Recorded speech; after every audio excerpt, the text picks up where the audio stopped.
Well, hello, shiny, crafty people. Tim Totten here. I'm off screen. I've literally just been to the gym, and now I'm here at my laser. I'm trying out a new template. We've literally just came off the machine.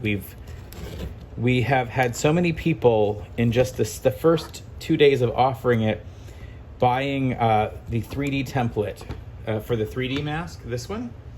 And we figured that many people had asked us, do we sell a template for our vertical pleated mask? And in fact, we do. Because even though it's not difficult to fold the fabric for a 3D mask and then cut a chunk off the edge, we did find out that it is actually just as easy to make the pieces here with a template.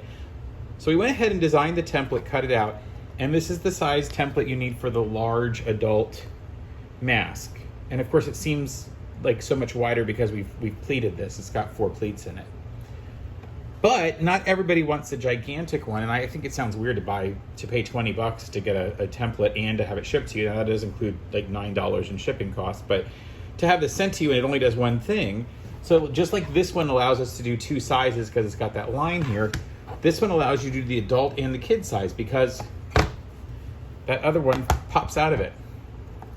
We leave them together and they do fit really closely together because they're laser cut.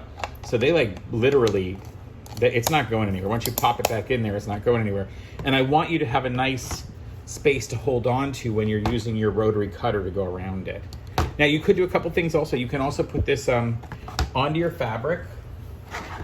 You could just use it to place it on the fabric and then draw around it with a Sharpie if you want and cut with a pair of scissors. It doesn't require a rotary cutter, so if you're not that comfortable with it, you might want to take the middle one out and just draw in the middle. And then that would actually help you if you were placing for a child mask, you wanted to make sure it was going to get a certain look in the fabric on the inside.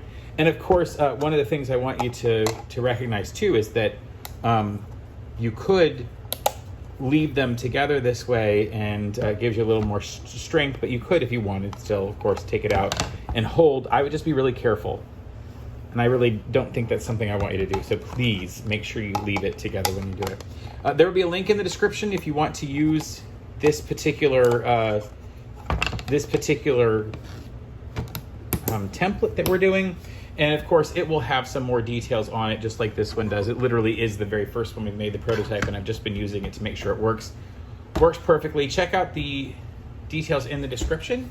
And until next time, stay crafty, you shiny, crafty people. Bye for now.